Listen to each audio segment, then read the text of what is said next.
Hello दोस्तों, प्रतिमा GS academy पे आप सभी का स्वागत है। दोस्तों, करंट अफेयर शुरू करते हैं। आप लोग लाइक करें, शेयर करें। जिन दोस्तों ने अभी तक हमारे चैनल को सब्सक्राइब नहीं किया है वो सब्सक्राइब करें। शुरू करते हैं। आज का पहला पॉइंट है निर्वाचन आयुक्त अरुण गोयल। देखिए, भारत का जो निर्वाचन आयोग है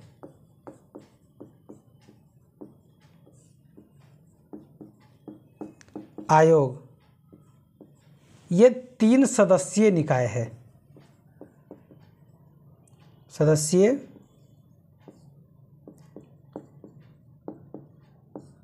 निकाय है। 3 सदस्यीय निकाय यानी 1993 के पहले एक सदस्यीय था।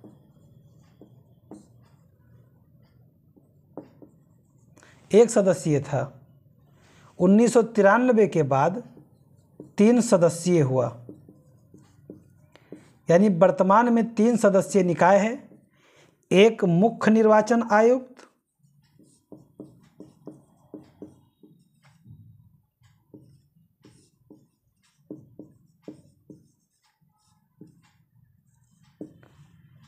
और 2 आयुक्त,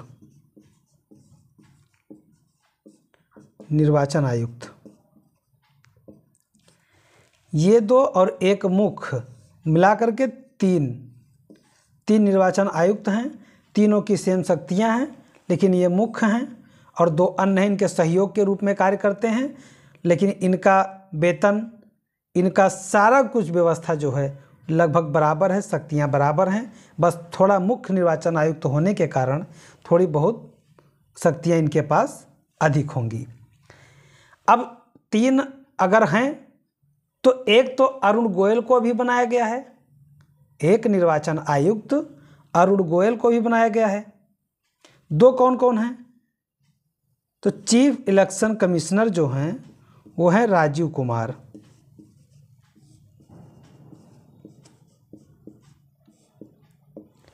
राजीव कुमार और 2 अन्य जो हैं उनमें से एक निर्वाचन आयुक्त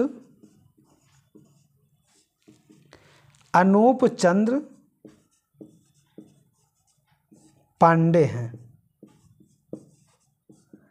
यानी कि अनूप चंद्र पांडे और राजीव कुमार मुख्य निर्वाचन आयुक्त हैं और अनूप चंद्र पांडे निर्वाचन आयुक्त हैं। और तीसरे जो निर्वाचन आयुक्त हैं ये अभी बनाए गए हैं अरुण गोयल। अब अरुण गोयल क्या थे?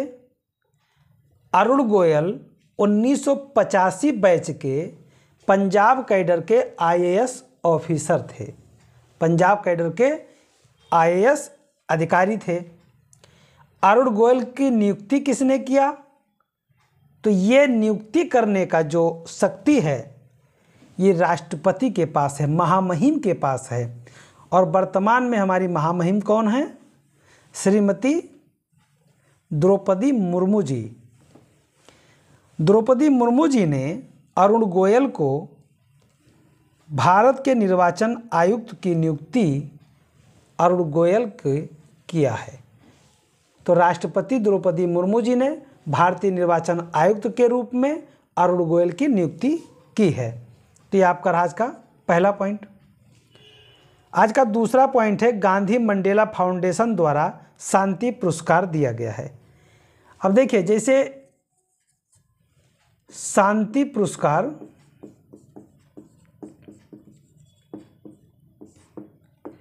ये भारत के राष्ट्रीय शांति पुरस्कार के रूप में आप जान सकते हैं।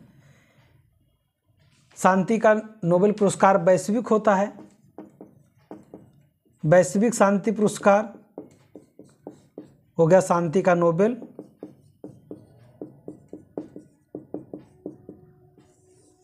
तो शांति का नोबेल मिलता है नोबेल फाउंडेशन के द्वारा।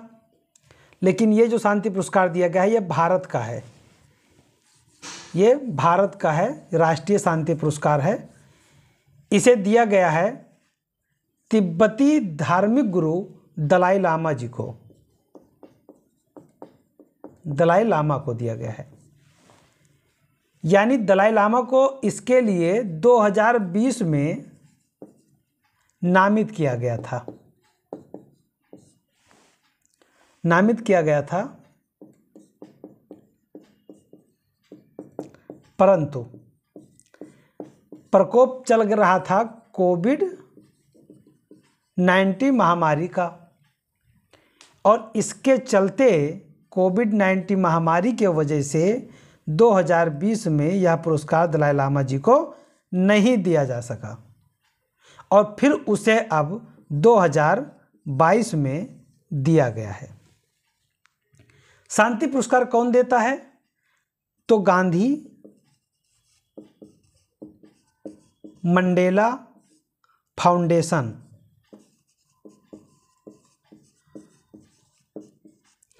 गांधी मंडेला फाउंडेशन के द्वारा दिया जाता है। अब गांधी तो आप जानते हैं हमारे बापूजी महात्मा गांधी जी, और ये मंडेला जो है ये अफ्रीका के गांधी बोले जाते हैं, दक्षिण अफ्रीका के गांधी बोले जाते हैं। इनका नाम था नेल्सन मंडेला। तो इसीलिए गांधी मंडेला फाउंडेशन के द्वारा शांति पुरस्कार दिया जाता है, क्योंकि महात्मा गांधी जी शांति के पुजारी थे। यानी गांधी मंडेला फाउंडेशन के द्वारा शांति पुरस्कार दिया जाता है, ये तिब्बती आध्यात्मिक नेता दलाई लामा को शांति पुरस्कार से सम्मानित किया गया है। हिमाचल प्रदेश के राज्यपाल राजेंद्र विश्वनाथ आर्लेकर के द्वारा दिया गया है। राजेंद्र विश्वनाथ आर्लेकर के द्वारा यह पुरस्कार दलाई लामा जी को दिया गया है। इस पुरस्कार हेतु 2020 में नामित किया गया था, परंतु कोविड-19 महामारी के कारण नहीं दिया जा सका था, जिसे अब 2022 में दिया गया है। अगला पॉइंट है UK India young professional scheme. UK India young professional scheme, देखिए ये अभी हमारे प्रधानमंत्री नरेंद्र मोदी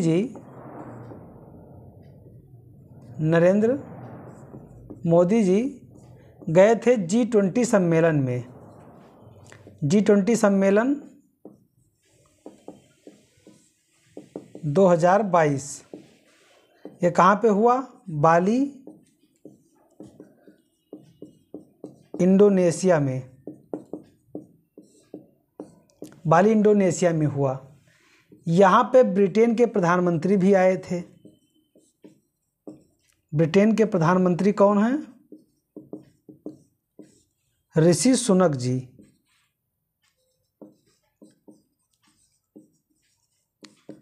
ये भारतीय मूल के हैं। वहाँ पे इन्होंने हमारे प्रधानमंत्री मोदी जी से एक समझौता किया,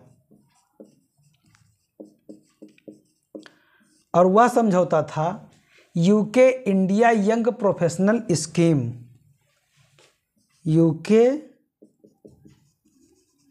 इंडिया यंग प्रोफेशनल स्कीम, इस पे समझौता हुआ। अब UK India young professional scheme जो समझौता हुआ, यह समझौता अभी तक एकमात्र देश कौन है? भारत, जिसके साथ किया गया है।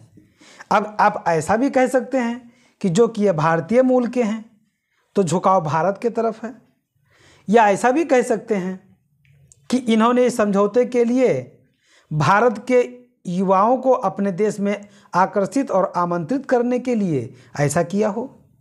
तो दोनों की आवश्यकताएं हैं, और जिससे सांस्कृतिक और राजनैतिक संबंध भी मजबूत होंगे।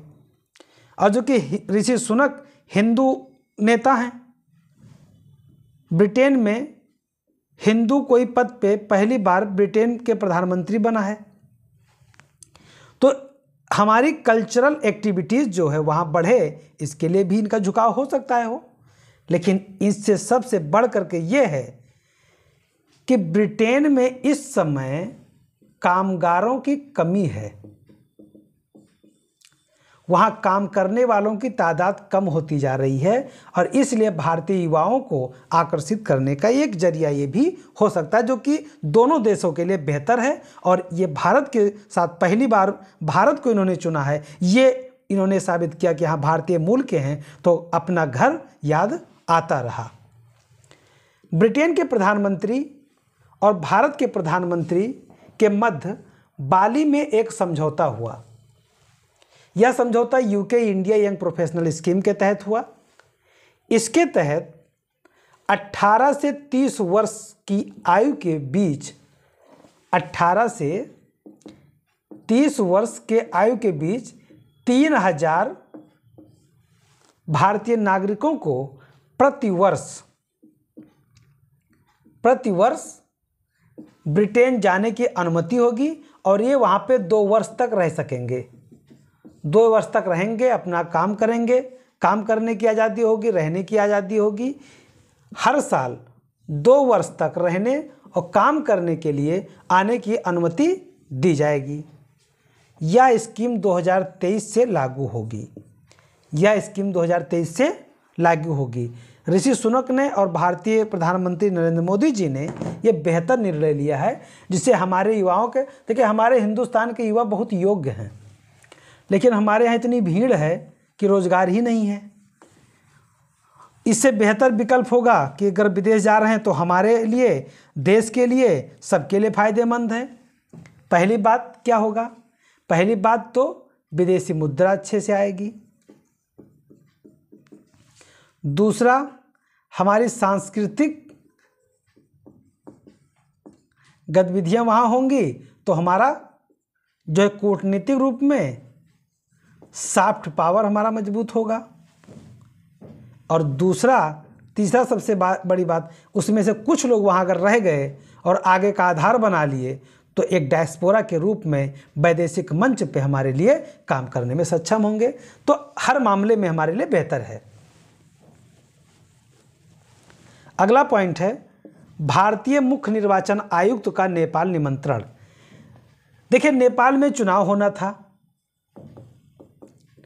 नेपाल में चुनाव होना था। वहाँ पे सांसदीय का चुनाव और प्रांतीय विधानसभा का चुनाव होने थे, जहाँ सांसदीय के लिए 275 सीटों पे और प्रांतीय सीटों पे 550, 7 राज्यों मिलाकर के चुनाव होने थे। तो नेपाल के चुनाव आयोग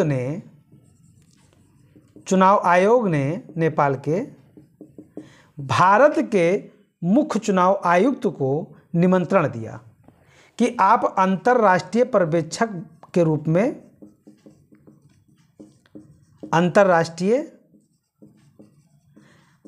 के रूप में निमंत्रण स्वीकार करें और हमारे यहाँ आएँ। हमारे जो चीफ इलेक्शन कमिश्नर हैं राजीव कुमार जी, इन्होंने भारत सरकार के प्रतिनिधि के रूप में इसे स्वीकार भी कर लिया और ये गए भी। इनके नेतृत्व में वहाँ पे चुनाव हुआ 20 नवंबर को वहाँ पे चुनाव हुआ।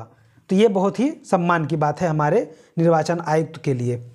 नेपाल के चुनाव आयोग ने आगामी प्रतिनिधि सभा और प्रांतीय विधानसभा के चुनाव के लिए भारत के मुख्य निर्वाचन आयुक्त chief election commissioner Rajeev Kumar को अंतर्राष्ट्रीय पर्यवेक्षक के रूप में आमंत्रित किया और इन्होंने वहाँ पे आमंत्रण स्वीकार करके यात्रा पर रहे। नेपाल में प्रतिनिधि सभा के 275 सदस्यों और 7 प्रांतीय विधानसभाओं के 550 सीटों पर चुनाव 20 नवंबर को हुआ था। वहीं पे राजीव कुमार जी गए थे। दोस्तों, मैं अपने क्लास को यहीं पे समाप्त करता हूं। धन्यवाद। जय हिंद, जय भारत।